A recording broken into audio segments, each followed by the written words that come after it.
الرحمن بالغيب فبشره بمغفرة وأجر كريم. إنا نحن نحيي الموتى ونكتب ما قدموا وآثارهم وكل شيء أحصيناه في إمام مبين.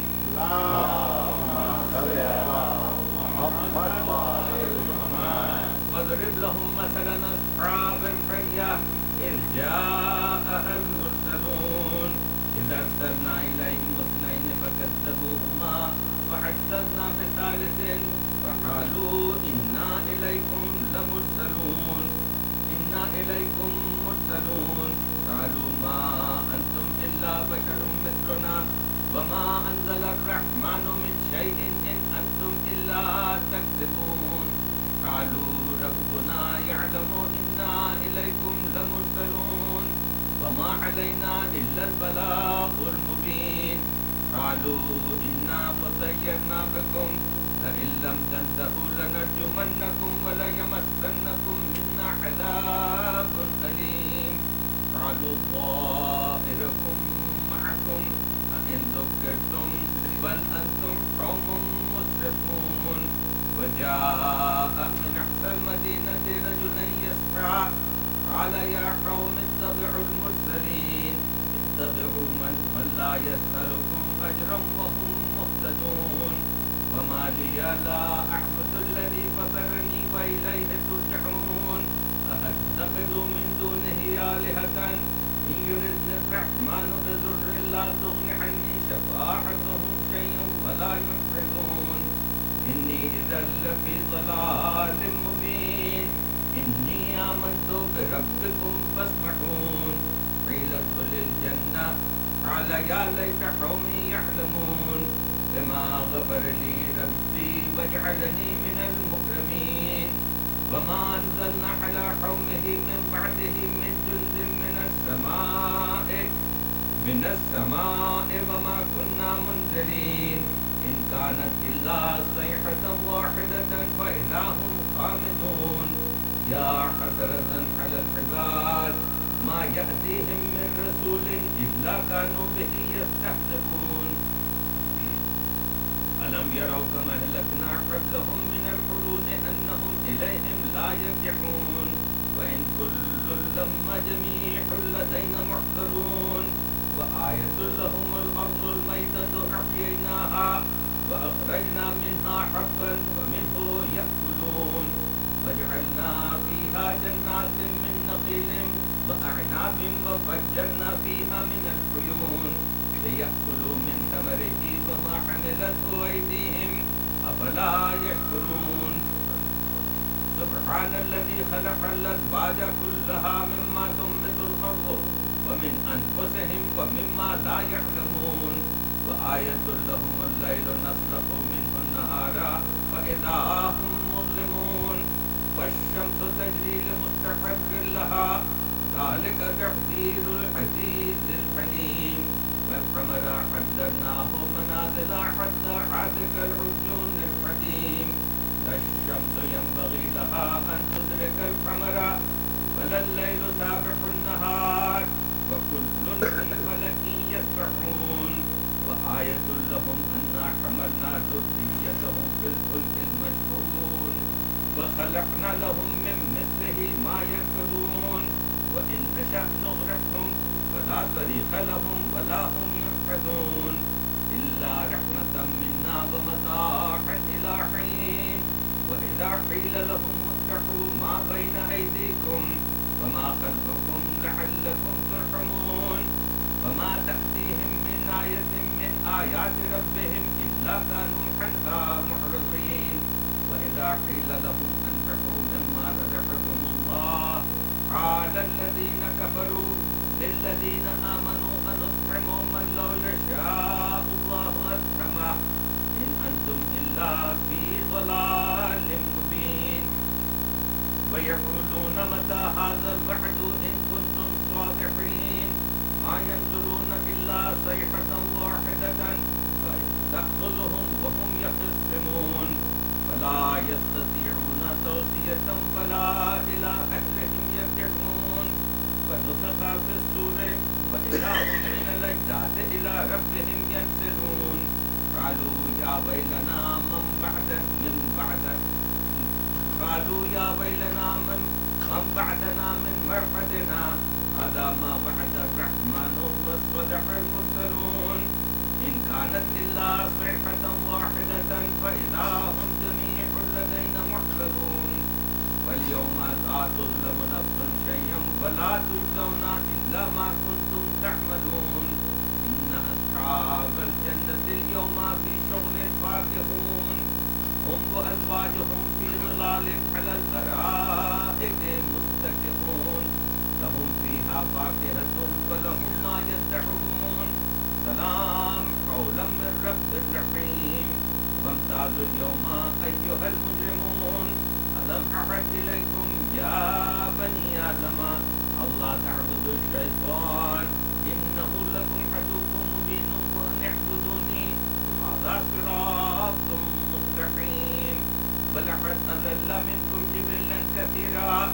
أفلم تكونوا تعقلون هذه جهنم التي كنتم توعدون اصلوها اليوم بما كنتم تكفرون اليوم نختم على أفواههم وتكلمنا أيديهم وتشهد أرجلهم بما كانوا يكسبون ولو نشاء لطمسنا على أعينهم فاتبعوا الصراط فأنى يبصرون ولو نشاء لمسخناهم على مكانتهم فما استطاعوا مضيا ولا يرجعون ومن نعمره ننكسه في الخلق أفلا يعقلون وما علمناه الشعر وما ينبغي له إن هو إلا ذكر وقرآن مبين لينذر من كان حيا ويحق القول على الكافرين أولم يروا أنا خلقنا لهم مما حملت أيدينا أنعاما وهم لها مالكون وذللناها لهم فمنها ركوبهم ومنها يأكلون ولهم فيها منافع ومشارب أفلا يشكرون واتخذوا من دون الله آلهة لعلهم ينصرون لا يستطيعون نصرهم وهم لهم جند محضرون ولا يحزنك قولهم إنا نعلم ما يسرون وما يعلنون أولم ير الإنسان أنا خلقناه من نطفة فإذا هو خصيم مبين وضرب لنا مثلا ونسي خلقه قال من يحيي العظام وهي رميم قل يحييها الذي أنشأها أول مرة وهو بكل خلق عليم الذي جعل لكم من الشجر الأخضر نارا فإذا أنتم منه توقدون أوليس الذي خلق السماوات والأرض بقادر على أن يخلق مثلهم بلى وهو الخلاق العليم إنما أمره إذا أراد شيئا أن يقول له كن فيكون فسبحان الذي بيده ملكوت كل شيء وإليه ترجعون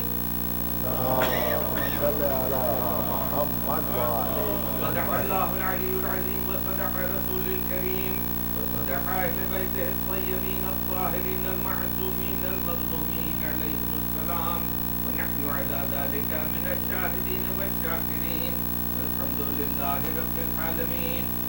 سورہ فاتحہ کی درخواست ہے حسن نذیر ابن محمد شفیع. فاتحہ.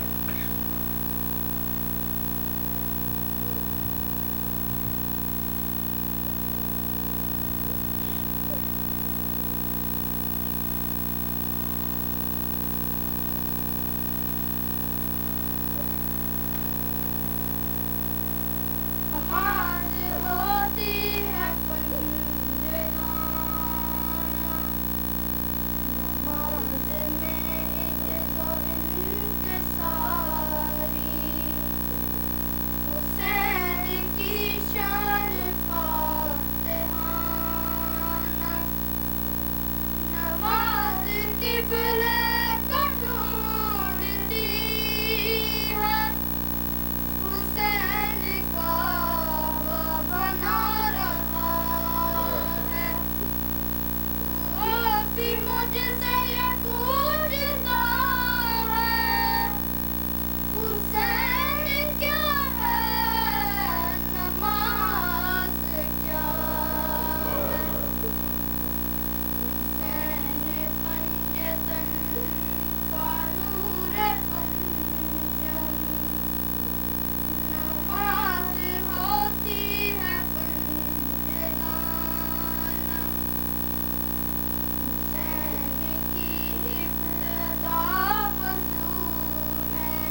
یہ پوچھتا ہے حسین کیا ہے نماز کیا ہے حسین پنجتن کا نور پنجم نماز ہوتی ہے پنجگانہ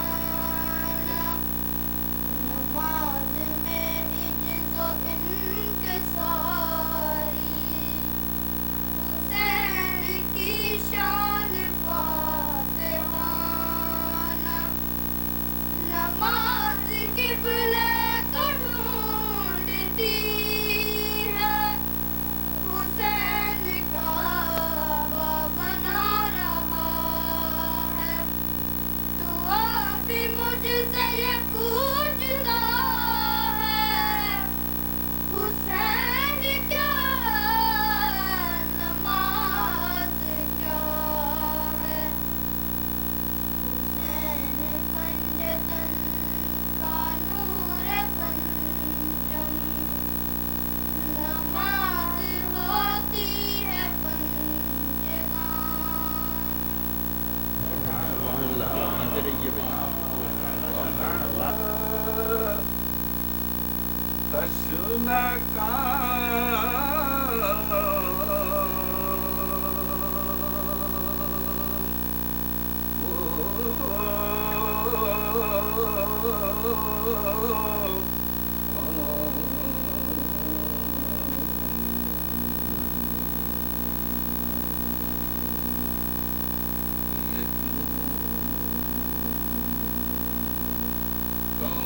نہ ملا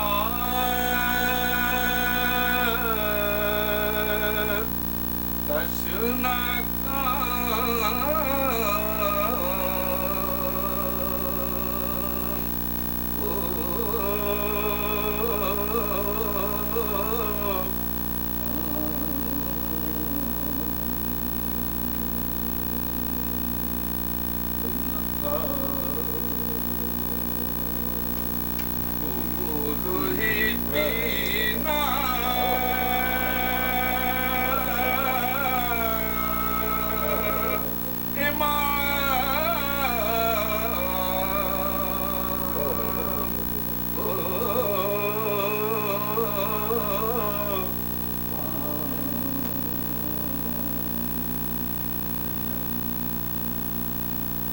ترستے کیا شہر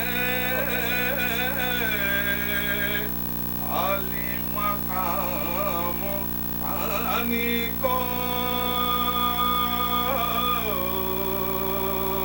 ترستے کیا شہر عالی مقام پانی کو ترس گیا شہ عالی مقام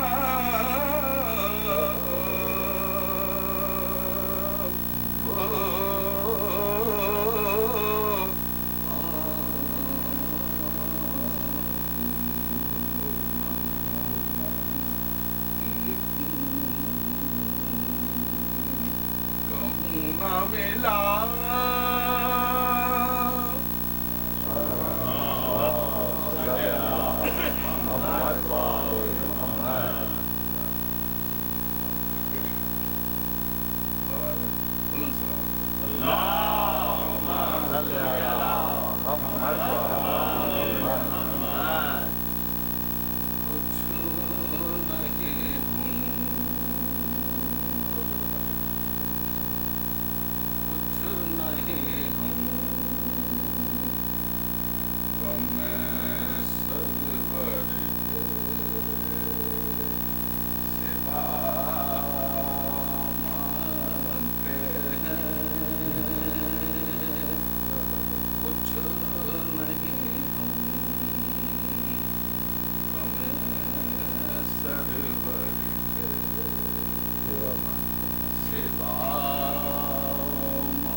میں شہ کو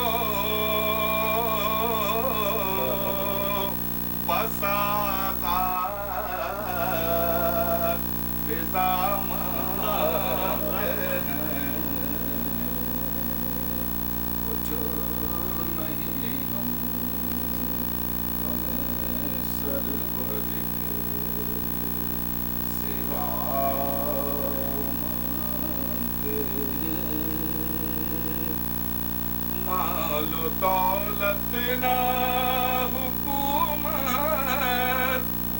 خدا مانگتے ہیں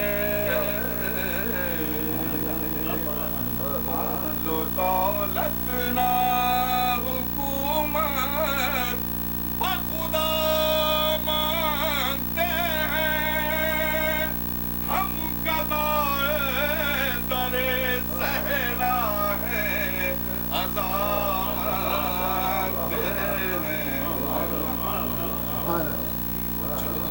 درود پڑھیے محمد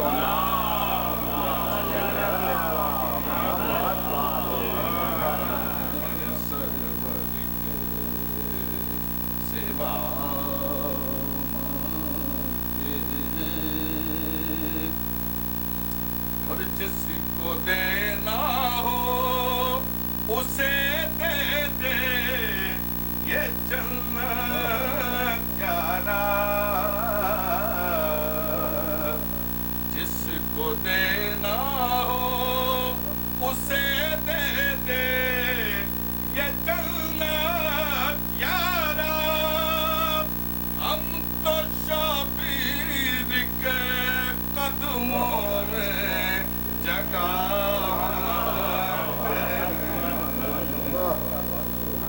کچھ نہیں ہمیں سرور کے سوا مانگتے ہیں کہ آل سے امت احمد کا تقابل نہ کرو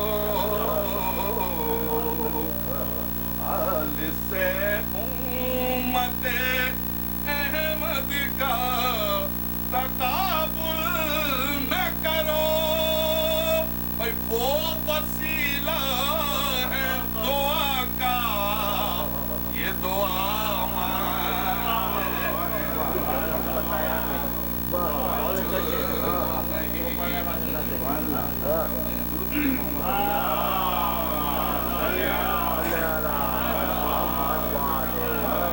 سے امت احمد کا تقابل نہ کرو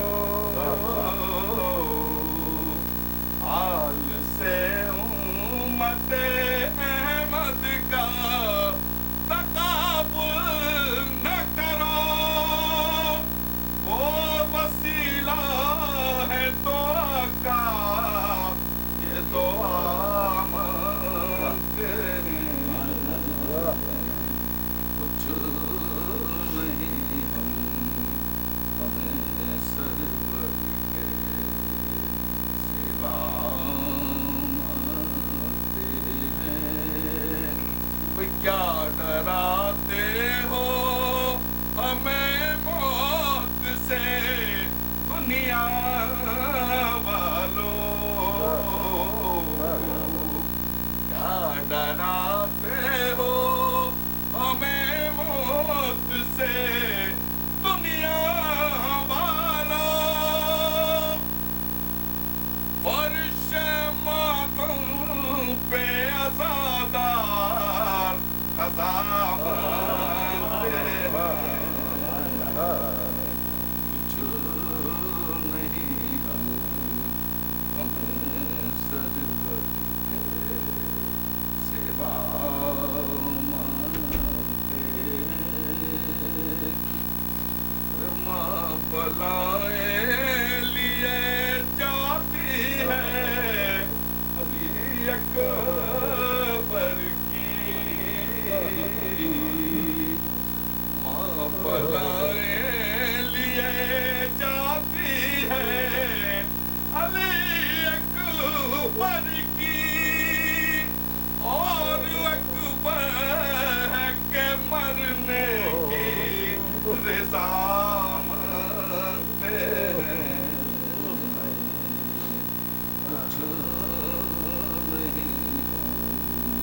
ہمیں سرور کے سوا مانگتے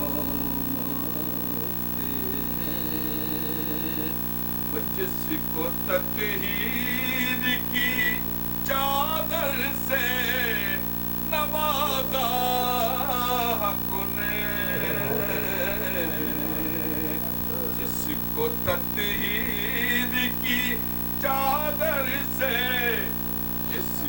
تطہیر کی آیت سے نوازا حق نے یہ مسلمان اسی سر سے رضا مانگتے ہیں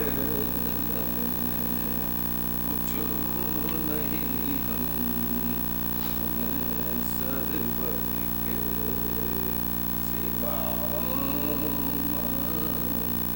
ہیں وہ زیر خنجر ہے گلا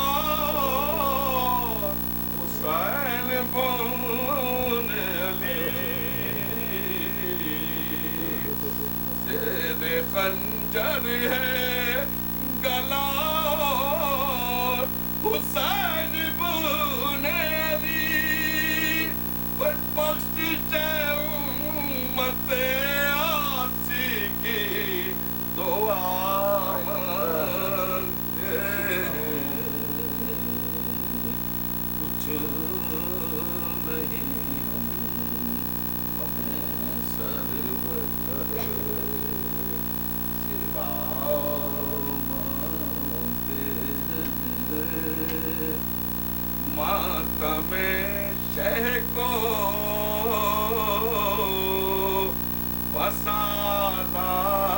وسادات خزا مانگتے ہیں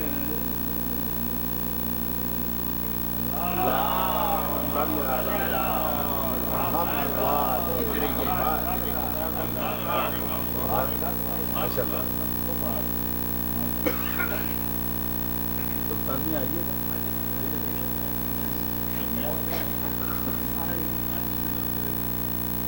نقطے کے اوپر میاں ہوگا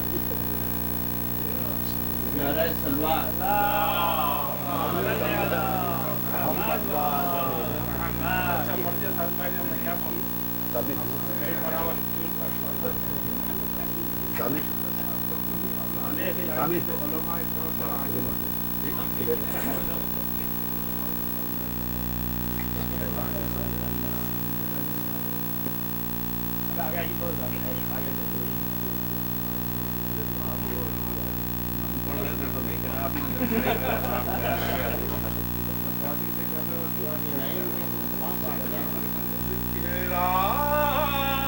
نکلے ہمیں حسین کا جب تذکرہ نکلے دلوں سے آہن نکلے اور کیا نکلے ہمیں تو حر کے مقدر سے رشک آتا ہے ہمیں تو حر کے مقدر رشک آتا ہے رشک آتا ہے چلے تھے ناز کی جانب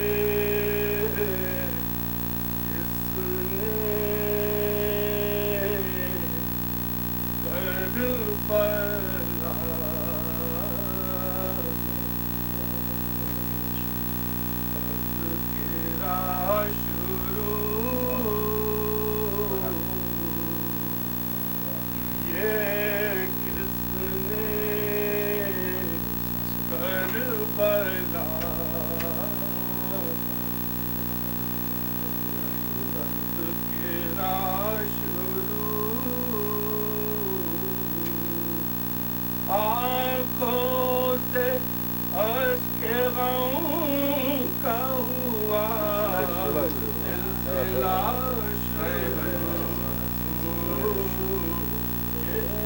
کس نے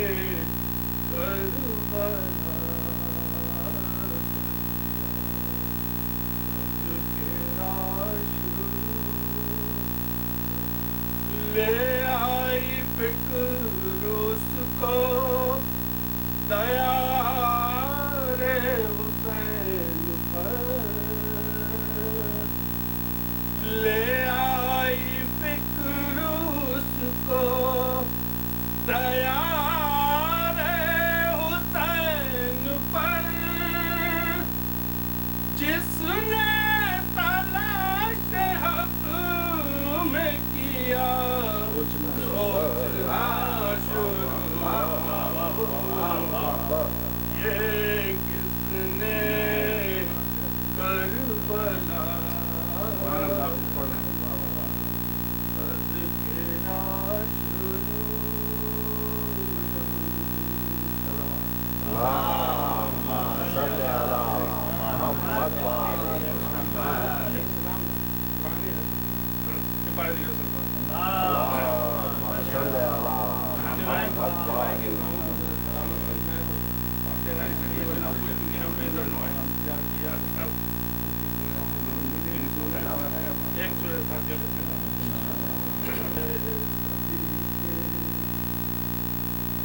مگر جو عقل سلیم رکھتا ہے جانتا وہ سوا نبی کے نہیں ہے کوئی علی سے بہتر نہیں ہے کوئی نہیں سوا نبی کے کنین و بدرو وہ حد پوچھو عمر کے دو نیم سر سے پوچھو علی کی دو انگلیوں کی طاقت ہے کیا یہ خیبر کے در سے پوچھو قسم خدا کی مثال حیدر کوئی نہیں ہے کوئی نہیں نعرہ تلوار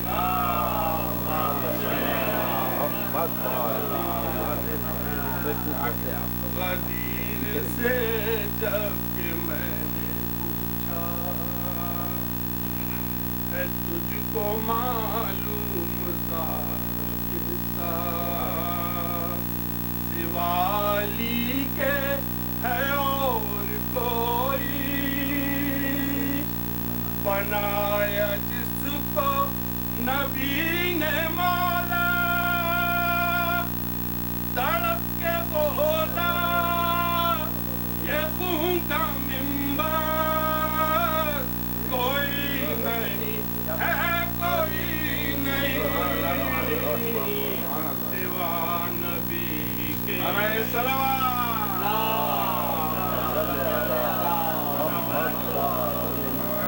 علی کی تلوار چل رہی ہے نبی کا چہرہ چمک رہا ہے کوئی ڈٹا ہے اوہن کوئی نظر بچا کے سرک رہا ہے نبی کے پاس اب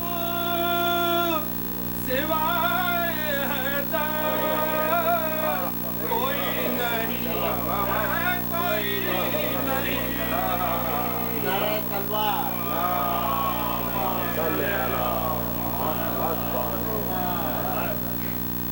لگائے وہ نعرے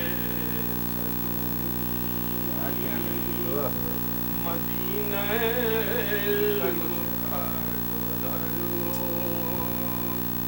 نبی کے فرمان کے مطابق جدھر کو مڑ جا اے ہاتھ ادھر ہو سوائے حیدر کے ایسا رہبر کوئی نہیں ہے کوئی نہیں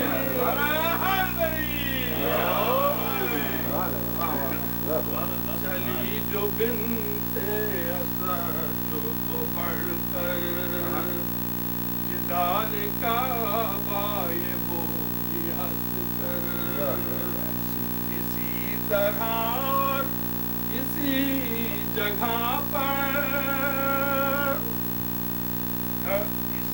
جگہ اسی طرح اسی جگہ پر کھڑی تھی ایک اور مادہ مگر تمہارے شرف سے بڑھ کر کوئی نہیں ہے کوئی نہیں پٹک رہی ہے طرف نہ مجھے ہٹائے بازو بڑا سکا عجیب عالم ہے بے کسی کا حسین رن میں کھڑے ہیں تنہا علم علم دار روار لشکر کوئی نہیں ہے کوئی نہیں تمام بھائی بھتیجے بیٹے پڑے ہیں مقتل میں سر کٹائے تمام ساتھی بچھڑ چکے ہیں کوئی نہیں جو مدد کو آئے گڑے ہیں رنگ میں اکیلے سروار کوئی نہیں ہے کوئی نہیں سوا نبی کے علی سے کوئی ہے کوئی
ارشاد ہوتا ہے کہ دنیا کی ہر شے فنا ہو جائے گی سوائے پروردگار کل من علیہا فان ویبقی وجہ ربک ذو الجلال والاکرام، باقی رہ جانے والی شے کیا ہے؟ وجہ ذو الجلال والاکرام۔ اور بات یہاں پر ختم نہیں ہوتی ہے بلکہ پروردگار عالم نے اس گفتگو کو اور آگے بڑھایا اور کہا فَبِأَيِّ آلَاءِ رَبِّكُمَا تُكَذِّبَانِ، اے گروہ جن و انس، تم اپنے پروردگار کی کن کن نعمتوں کا انکار کرو۔ اور آپ یہ پہچانیں کہ دنیا کی نظر میں موت ایک مصیبت ہے، مگر فکر اسلامی اور فکر قرآن میں موت کو ایک نعمت کہا گیا، اور یہ اتنی عظیم نعمت ہے کہ تمام جنات و انسان مل کر بھی اس نعمت کو جھٹلانا چاہیں تو نہیں جھٹلا سکتے۔ طرح حال ہے کہ اگر کہیں موت کا تذکرہ ہو جائے، کبھی کسی کے مرنے کا تذکرہ ہو جائے تو ہم پریشان ہو جاتے ہیں، حالانکہ جو اسلامی اقدار و تہذیب ہمیں بتائی گئی ہے وہ یہی بتائی گئی ہے کہ جب بھی کسی کے مرنے کی خبر سنو تو کہو انا للہ، حالانکہ اس جملے سے مرنے والے کو کوئی ثواب نہیں پہنچتا ہے، اس جملے کا مرنے والے سے کوئی تعلق ہی نہیں ہے، اس کا ترجمہ تو یہ ہوتا ہم اللہ کے لیے ہیں اور پلٹ کر اسی کی طرف جائیں گے۔ تو عزیزوں یہ در واقع ہمیں ایک میسج دیا جا رہا ہے کہ اس کی خبر یہاں تک آئی ہے تو ہماری بھی خبر کہیں تک جائے گی۔ تو عزیزوں ہر شے دنیا کی فنا ہو جانے والی ہے، باقی رہنے والی ذات صرف پروردگار کی۔ یہ دنیا فانی ہے، یہ دنیا فنا ہو جانے والی ہے، مگر حیرت انگیز بات یہ ہے کہ پروردگار عالم نے اس دنیا میں کیا کیا عمدہ سے عمدہ چیز خلق کیا ہے، تو پروردگار جب عمدہ سے عمدہ چیزیں تم نے خلق کی ہے تو اسے تباہ کیوں کر رہا ہے؟ ہر خالق، ہر صانع، ہر بنانے والا اپنی ہر بہترین تخلیق کو ہمیشہ محفوظ رکھنے کی کوشش کرتا ہے، اور پروردگار نے اپنی بہترین تخلیق اس کائنات میں خلق کیا ہے، اور اس کے بعد وہ کہتا ہے ہر شے فنا ہو جانے والی ہے، ہر شے فنا ہو جانے والی ہے۔ اور عزیزان محترم اسی جملے کو قرآن میں اور بھی تلاش کریں تو اور تفصیل کے ساتھ ملے گا۔ ایک مختصر سا جملہ اور بھی ہمارے بندگان مومنین کے زبان زد ہے کہ کل نفس ذائقۃ الموت، ہر شے کو، ہر نفس کو موت کا ذائقہ۔ اب آپ عظمت موت کو تو، عظمت نفس کو تو پہچانیں کہ پروردگار نے اتنا عظیم نفس کو بنایا ہے اور پھر کہتا ہے اسے موت کا بھی ذائقہ چکھنا ہے۔ تو معبود جب تو نے اتنا عظیم نفس بنایا ہے تو اسے ختم کرنے کی کیا ضرورت ہے؟ مگر ہم اور آپ یہ سمجھتے ہیں، پروردگار یہی بتانا چاہ رہا، جسے تم ختم سمجھتے ہو اسے ہم حیات جاوید کہتے ہیں۔ اور عزیزان محترم اللہ نے نفس بنائے، کل نفس ذائقۃ الموت، ہر نفس کو ذائقہ موت چکھنا ہے۔ تو یہ نفس کتنا عظیم ہے کہ اس نفس کی عظمت کا اندازہ قرآن کریم میں اس عنوان سے آپ لگا سکتے ہیں کہ پروردگار نے اس نفس کی تعریف کے لیے اس نفس کو بتانے سے پہلے اس نے 10 آیتوں میں 11 قسمیں کھائی ہیں۔ سورہ والشمس ہے، والشمس وضحاہا۔ تو اب ایک چیز آپ پہلے سمجھ لیں تو میں پوری آیت کی تلاوت آپ کے سامنے کروں، اور اس میں مقصد ہمارا صرف ایک آیت ہی سے ہے، لیکن ظاہر ہے کہ آیت کی تلاوت بھی باعث ثواب ہے۔ تو عزیزان محترم پروردگار عالم قسم کھاتا ہے، قرآن کریم میں متعدد جگہ پر قسم ہے، دامن وقت میں گنجائش نہیں ہے بقول شخص سے کہ ہمارا بھی کچھ وقت کاٹا گیا ہے، لیکن میں اس موقع پہ یہ کہتا ہوں کہ اگر آپ نے اتنی دیر تک مجھے سنایا ہے تو اب جتنی دیر میں چاہوں گا آپ کو سناؤں گا۔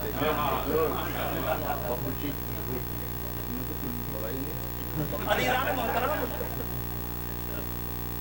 ایک سلوات پڑھیں پر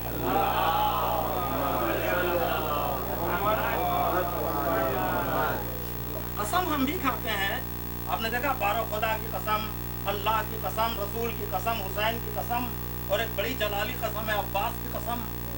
اور میرا خیال ہے بڑا مجمع ان لوگوں کا ہے جو لکھنؤ سے کسی نہ کسی طرح سے وابستہ ہے، وہ تو کہتا ہے آپ کے سر کی قسم۔ سبحان اللہ، نہیں ہے عزیزان محترم، یہ ساری قسمیں ہیں کہ نہیں؟ لیکن ان قسموں پر اگر آپ غور سے دیکھیں تو اس کے پیچھے پورا فلسفہ ہے. ہم نے جہاں جہاں بھی قسم کھائی ہے تو اسی مزاج کے تحت قسم کھائی ہے کہ ہمیشہ قسم کمال کی بنیاد پر کھائی جائے. ہمیشہ کمال کی بنیاد پر کھائی جائے. ہم نے خدا کو باکمال سمجھا تو اس کی قسم کھائی. ہم نے رسول کو باکمال سمجھا تو اس کی قسم کھائی. ہم نے حسین کو باکمال سمجھا تو ان کی قسم کھائی. ہم نے عباس کو باب الحوائج سمجھا تو ان کی قسم کھائی. اور انسان کے پورے جسم میں سب سے عظیم شے کا نام سر ہے, اس لیے اس کی قسم کھاتے ہیں. سب سے عظیم ہے. اگر سر نہ ہو, اور میں یہی تو کہتا ہوں کہ سر کا مفہوم کیا ہوتا ہے؟ یہ گردن کا جتنا بھی حصہ ہوتا ہے اسے سر کہتے ہیں. اور فلاسفہ بھی کہتے ہیں, منطق کا اصول بھی ہے کہ اللہ نے جتنی عظیم طاقتیں انسان کو دی ہیں ان سب کا محور اور مرکز سر ہے. ایک اچھا خاصا انسان, بڑا اچھا اس کا جسم ہے, خوبصورت جسم ہے, لحیم شہیم ہے, صورت شکل اچھی ہے, مگر وہ دیوانہ ہے تو کوئی خوبی نہیں. اچھا خاصا انسان ہو, آنکھ نہ ہو تو کوئی کمال نہیں ہے. اب کیسے بے غیرت تھے وہ لوگ کہ ایک طرف تو یہ کہتے ہیں نبی ہذیان بک رہا ہے, دوسری طرف رشتہ بھی دیا جا رہا ہے. عزیزان محترم, آپ پہچانے سارا کمال سر کا ہے. اس لیے ہم قسم کھاتے ہیں سر کی. انسان کے جسم, ہاتھ کی وہ حیثیت نہیں ہے, پیر کی وہ حیثیت نہیں ہے, جسم کی وہ حیثیت نہیں, جو حیثیت سر کی ہے, اس لیے ہم اس کی قسم کھاتے ہیں. تو عزیزو, معیار ہمارے یہاں بھی وہی ہے کہ ہم جب بھی قسم کھاتے ہیں تو کمال کی بنیاد پر قسم کھاتے ہیں. معیار پروردگار کے یہاں بھی وہی ہے کہ جب بھی وہ قسم کھاتا ہے تو کمال کی بنیاد پر قسم کھاتا ہے. اس نے جن چیزوں کو مکمل بنایا ہے اس نے اس کی قسم کھائی ہے. اس نے جن چیزوں کو مکمل بنایا ہے اس کی قسم کھائی ہے. آپ نے دیکھا کسی آیت کو, آپ انہی آیتوں پر آپ نظر ڈالیں, والشمس وضحاہا, سورج کی قسم. سورج چاند کی طرح سے گھٹتا بڑھتا نہیں ہے, ہمیشہ مکمل رہتا ہے. پہلی کا, دوسری کا, تیسری کا چاند اس طرح سے نہیں ہے, یہ مکمل ہے. اور وضحاہا, ضحا کہتے ہیں, ضحا اس وقت کو کہتے ہیں جو بالکل مکمل وقت ہوتا ہے, اسی کے بعد زوال ہے. زوال یعنی نماز ظہر کا وقت ہو گیا. والقمر اذا تلاہا, ہر قمر کی قسم پروردگار نہیں کھا رہا, کا اس قمر کی قسم جو چاند کے پیچھے پیچھے آئے. ہر چاند کی قسم نہیں کھائی جا رہی ہے, اس چاند کی قسم جو سورج. چاند تو صرف ایک دن چاند ہوتا ہے, باقی دن تو وہ قمر ہو جاتا ہے. اسی لیے اس کو ہلال کہتے ہیں. دعائے ہلال اس لیے پڑھتے ہیں کہ وہ اس دن کا چاند ہوتا ہے کہ جس دن وہ نکلتا ہے. بس وہ ایک دن دو دن وہ ہلال رہا, اس کے بعد وہ قمر ہو گیا. تو اب اس چاند کی پروردگار قسم کھا رہا ہے جو سورج کے پیچھے پیچھے آئے. تو آپ بہتر جانتے ہیں, یہاں پر مجھے رکنا نہیں ہے کہ یہ وہی چاند ہے کہ ادھر سورج غروب ہوا, ادھر چاند نکل آیا, مکمل چاند. اور پھر زمین کی قسم کھائی, اس کی بناوٹ کی قسم کھائی. مثلا والشمس وضحاہا والقمر اذا تلاہا والنہار اذا جلاہا, دن کی قسم. مگر کس دن کی قسم جب مکمل طور سے روشن ہو جائے, اس کی روشنی پوری دنیا میں پھیل جائے. والنہار اذا جلاہا واللیل اذا یغشاہا, اس رات کی قسم جو مکمل طور سے تاریکی میں سب کو ڈھک دے. سب دیکھ رہے کمال کی بنیاد پر پروردگار قسم کھا رہا. والنہار اذا جلاہا واللیل اذا یغشاہا والسماء وما بناہا, آسمان کی قسم اور اس کی بہترین بناوٹ کی قسم. والارض وما طحاہا, زمین کی قسم اور طحا کی قسم. تو عزیزان محترم, مفسرین نے یہاں پر لکھا اور منجد میں بھی یہی ہے کہ طحا کسے کہتے ہیں. تو طحا کو بتایا کہ ایک گول سی شے ہے جو ذرا سا کج ہے اور حرکت کرتی رہتی, اس کو طحا کہتے ہیں. یہ قرآن کا مزاج ہے. 1400 سال پہلے قرآن نازل ہوا ہے اور وہ یہ بتا رہا ہے کہ زمین کی قسم اور طحا کی قسم. اور طحا اس شے کو کہتے ہیں جو گول ہو, ذرا سا کج ہو اور ہلتی ہوئی ہو. آج کی دنیا میں جب علم ترقی کر کے اس منزل پر پہنچا تو کہتا ہے زمین گول بھی ہے, ذرا سا کج بھی ہے اور حرکت کرتی رہتی ہے. تو اب آپ پہچانے 1400 سال ترقی حاصل کرنے کے بعد انسان جس منزل پر آج پہنچتا ہے، قرآن 1400 سال پہلے اس بات کو بیان کر رہا ہے. اتنا فرق ہو جاتا ہے. یہ ہے والارض ماتا ونفس وما سواہا، اور گفتگو یہاں پر پہنچی کہ نفس کی قسم اور اس کی بہترین بناوٹ کی قسم. تو عزیزو یہی تو پروردگار کہنا چاہ رہا، اور اس بات کو کہنے کے لیے پروردگار نے کتنی قسمیں کھائی ہیں، کتنی قسمیں کھائی ہیں. پروردگار، میں نے عرض کیا، کمال کی بنیاد پر پروردگار قسم کھاتا ہے، کمال کی بنیاد پر معبود قسم کھا رہا ہے. تو ایک جگہ اور پروردگار قسم کھا رہا ہے کہ لعمرک، یہ میرے پیغمبر آپ کی پوری حیات طیبہ کی قسم ہے. تو پروردگار اگر پیغمبر کی حیات طیبہ کی قسم کھا رہا ہے تو یہ نقص کی بنیاد پر کھا رہا ہے یا کمال کی بنیاد پر کھا رہا ہے؟ یہ نقص کی بنیاد پر قسم کھا رہا ہے یا کمال کی بنیاد پر؟ تو جو پیغمبر کی حیات اتنی پاکیزہ ہو کہ پروردگار کمال کی بنیاد پر قسم کھا رہا ہو، کیا وہ پیغمبر عصیان بک سکتا ہے؟ کمال کی بنیاد پر پروردگار قسم کھا رہا ہے. وَنَفْسٍ وَمَا سَوَّاهَا، نفس کی قسم اور اس کی بہترین بناوٹ کی قسم ہے. اور پھر اس کے بعد ایک نتیجہ نکالتا ہے اور کہتا ہے وَنَفْسٍ وَمَا سَوَّاهَا فَأَلْهَمَهَا فُجُورَهَا وَتَقْوَاهَا، کہ ہم نے نفس کو یہ بھی بتا دیا ہے کہ فجور کیا ہے، پاکیزگی کیا ہے. اور کامیاب انسان وہ ہے کہ جو پاکیزگی اختیار کرے، ناکامیاب وہ ہے کہ جو گندگی کے حوالے اپنے نفس کو کرے. یہ ساری باتیں آپ سنتے رہتے ہیں عزیزو، مجھے ان تفصیلات میں نہیں جانا ہے، حالانکہ ہمارے موضوع سے متعلق یہ بات ہے، مگر میں کہنا یہ چاہ رہا ہوں کہ جب پروردگار نے نفس کو اتنا مکمل بنایا ہے کہ اس کی قسم کھا رہا ہے، تو پھر وہ کیوں کہہ رہا ہے کہ کل نفس ذائقۃ الموت؟ ہر نفس کو موت کا ذائقہ چکھنا ہے، ہر نفس کو اس دنیا سے جانا ہے، ہر نفس کو موت کے ہمکنار ہونا ہے. تو پروردگار بتانا یہی چاہ رہا ہے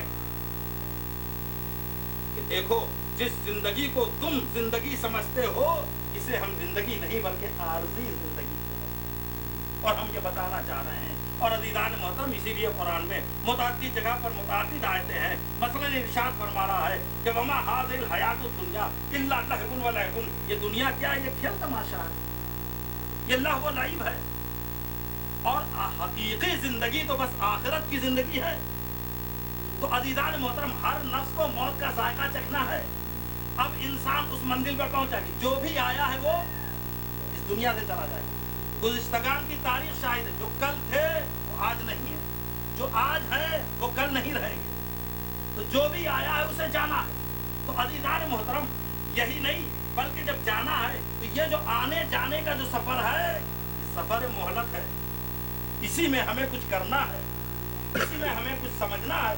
ہم اس میں جو سمجھ جائیں اور جو کریں، جب ہم اس کے بعد جائیں گے تو اس کا فائدہ ہمیں ملے گا. اتنی سی بات تو آپ نے بڑی ڈرائی قسم کی سنی ہے.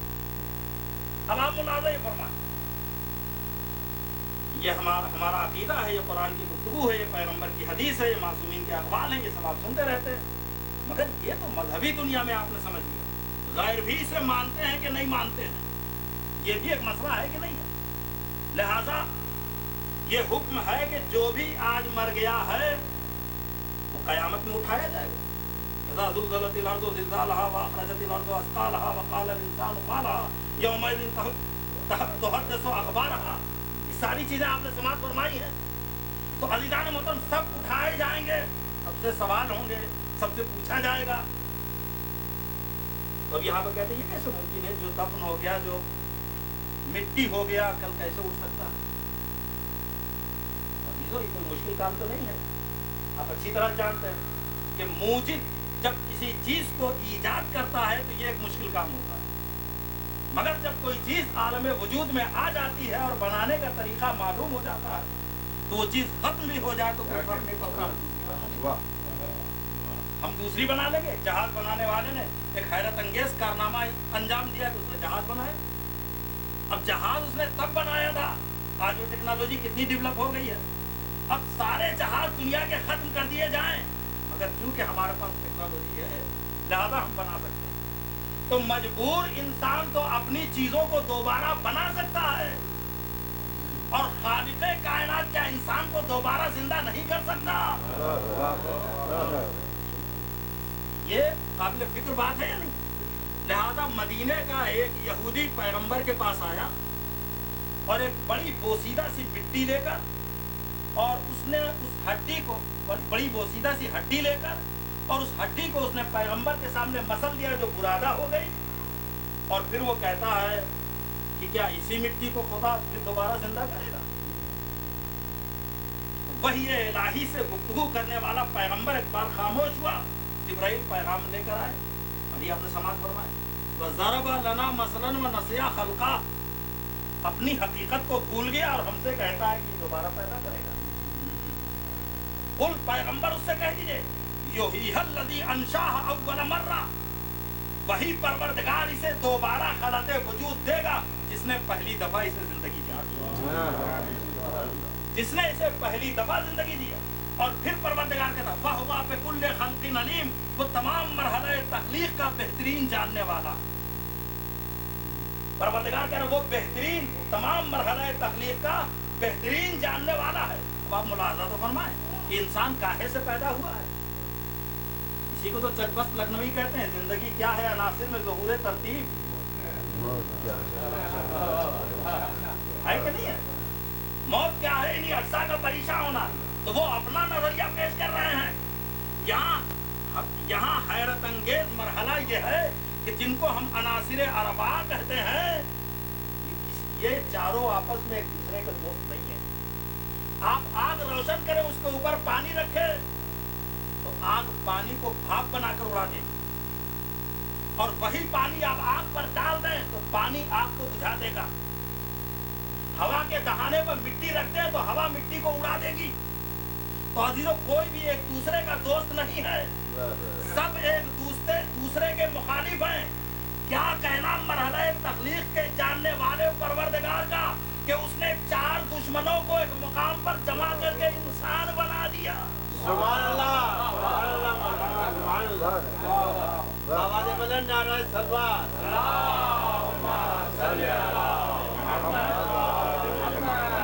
سبحان اللہ۔ یہ کمال پروردگار ہے۔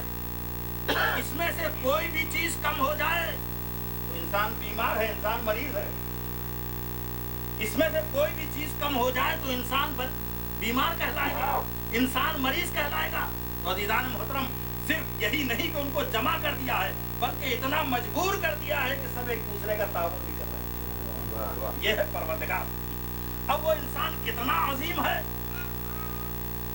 اور اس کو پروردگار نے اتنا عظیم بنا کر پیش کیا کہ اس نے پہاڑوں کو پیدا کیا تو اس نے اپنی صنائی کا قصیدہ نہیں پڑھا ہے، دریا کو خلق کیا تو اس نے اپنی عظمت کا قصیدہ نہیں پڑھا ہے، اس نے دوسری مخلوقات کو خلق کیا تو اپنی عظمت کا قصیدہ نہیں پڑھا ہے، مگر جب انسان کو پیدا کیا تو کہا فتبارک اللہ احسن الخالقین، بابرکت ہے وہ پروردگار جو بہترین خالق ہے۔ تو کمال انسانی ہے کیا؟ اور عزیزان محترم، ساری بات یہیں پر آ کے ختم بھی ہو جاتی ہے۔ جب انسان عظیم ہے تو عظمت کا تقاضا یہ ہے کہ انسان کی ہدایت کی جائے۔ عظمت کا تقاضا یہ ہے کہ انسان کی ہدایت کی جائے۔ تو اب عزیزان محترم، اگر ہدایت انسان کی ہدایت ہو رہی ہے تو یہ سمجھ لیں کہ انسان تمام مخلوقات الہی میں سب سے عظیم ہے، اور یہی اس کی عظمت کی سب سے بڑی دلیل ہے کہ اس نے جانوروں کو بنایا ہے تو جانوروں کو خواہشات دی ہے، عقل نہیں دیا۔ اس نے فرشتے بنائے ہیں تو فرشتوں کو عقل دیا ہے، خواہش نہیں دی ہے۔ انسان بنائے تو خواہش بھی دیا اور عقل بھی دیا۔ انسان بنائے تو خواہش بھی دیا، عقل بھی دیا۔ اب جانوروں سے اس لیے محاسبہ نہیں ہوگا کہ ان کے پاس عقل نہیں ہے، ملائکہ سے اس لیے محاسبہ نہیں ہوگا کہ وہاں خواہش نہیں ہے، اس لیے کہ وہ معصوم ہے، گناہ نہیں کر سکتے، ان کے پاس عقل نہیں ہے، گناہ کو سمجھ نہیں سکتے۔ مگر انسان کو پروردگار نے عقل بھی دیا ہے، خواہش بھی دیا ہے۔ اگر عقل پر خواہش کو غالب کر دیا تو جانوروں سے بدتر، اور اگر خواہش پر عقل کو غالب کر دیا تو فرشتے بھی تمہارے سامنے سرزنش ہو جائیں گے۔ یہ عظمت انسانی ہے، یہ عظمت انسانی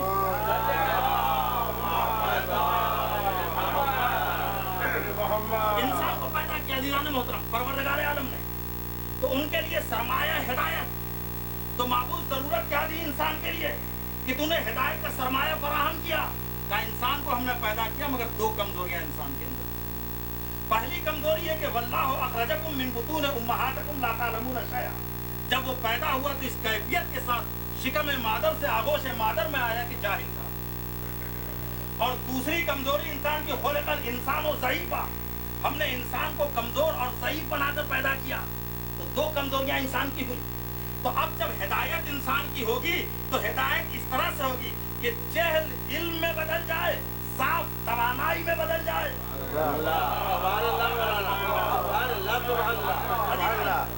اب ہدایت ہوگی تو اس عنوان سے ہوگی، اس لیے کہ انسان کے اندر دو کمیاں ہیں، انسان کے اندر دو کمزوریاں ہیں۔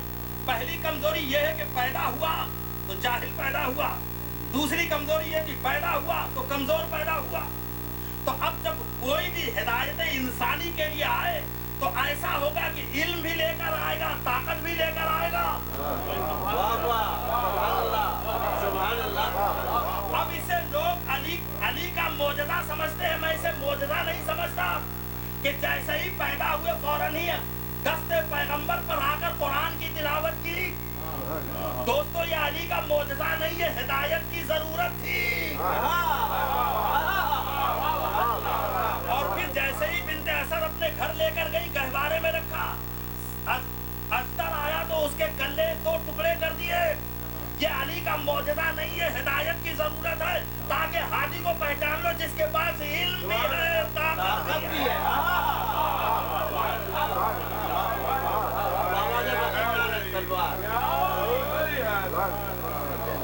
اور عزیزان محترم، انسان کمزور پیدا ہوا، انسان جاہل پیدا ہوا، مگر اس نے علم حاصل کر لیا کہ نہیں حاصل کر لیا؟ اس نے طاقت حاصل کر لی کہ نہیں حاصل کر لی؟ اب انسان کے علم کا عالم یہ ہے کہ اب انسان دنیا کی بات نہیں کرتا، اب تو آسمان کی بات کرنے لگا۔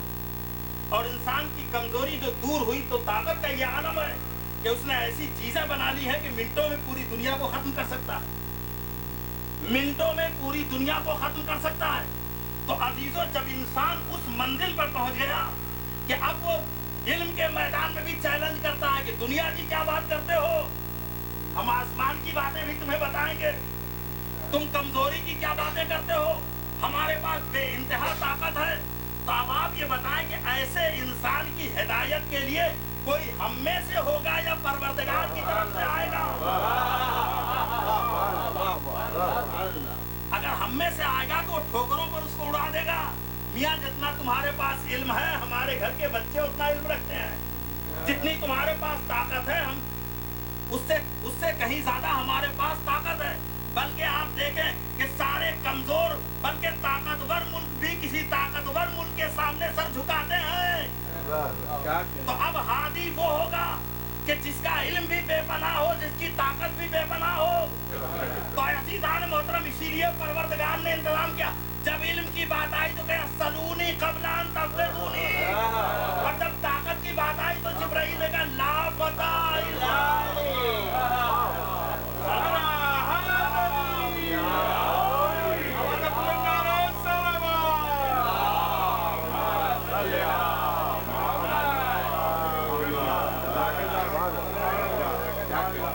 عزیزان محترم،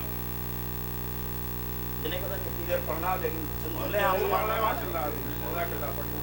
میں آج کر رہا تھا کہ ہادی کیسا ہونا چاہیے، اس کا اسٹیٹس کیا ہونا چاہیے۔ جب ہم ہدایت لینے کے لیے آئے ہیں تو جو ہدایت دینے کے لیے آیا اس کا معیار کتنا بلند ہونا چاہیے، اور جس عہد میں جو نبی ہوگا، بلکہ جملے بدل کرتا ہوں، جس عہد میں جو ہادی ہوگا وہ اپنی امت سے بدرجہ اولا اور بہتر ہوگا، کہ اگر امت کے سامنے اس کا ذرا سا بھی ضعف یا اس کی ذرا سے بھی کمزوری ظاہر ہو گئی تو امت بخشنے والی نہیں ہے، امت اسے معاف کرنے والی نہیں ہے۔